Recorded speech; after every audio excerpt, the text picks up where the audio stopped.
Asprick, how do you film these videos both for YouTube and for Instagram and TikTok? So this is a fun one.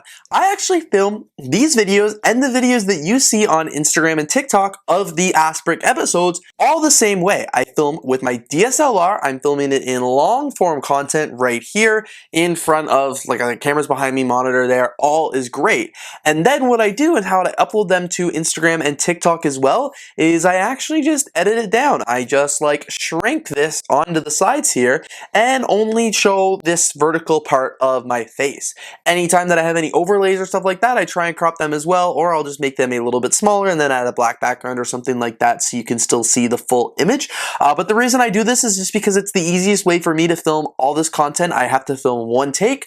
I edit it once, and then once it's been edited for long form, I just import those clips. I copy the clips from the long form video into a short form timeline, and then just expand it out and shrink it for the short form size. I actually used to, when I first started doing these Asprick videos for TikTok and Instagram, I used to have my main camera here, and then I would have an iPhone directly under the lens here. So you wouldn't see it on this camera, but I was filming two different clips at once, but that never worked because I was never looking in. If I was looking here, then you're not getting my eyesight here. And if I was looking here, you're not getting my eyesight in the iPhone lens. So I was never looking at the camera in like one or the other shots. Like you wouldn't want to be on YouTube or short form watching me talk like this. Like I'm not looking at the camera. That's not a good look. You want me looking directly at the camera. You want me acting like you're right there in front of me. So that's why I film it like this and just shrink it down. Sure, the quality's not as great as if I was filming on the other orientation on a different device. It would be a lot more crisp, but that's why I want to get a new camera eventually. So when I do scale it down, it's still very high quality. But yeah, I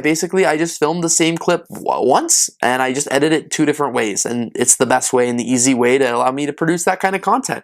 But any other videos that I film short form, I never use this camera for. I have either my iPhone or a mirrorless camera that I use for those kind of footages as well, just because then I actually turn the camera so I can film at the highest resolution possible.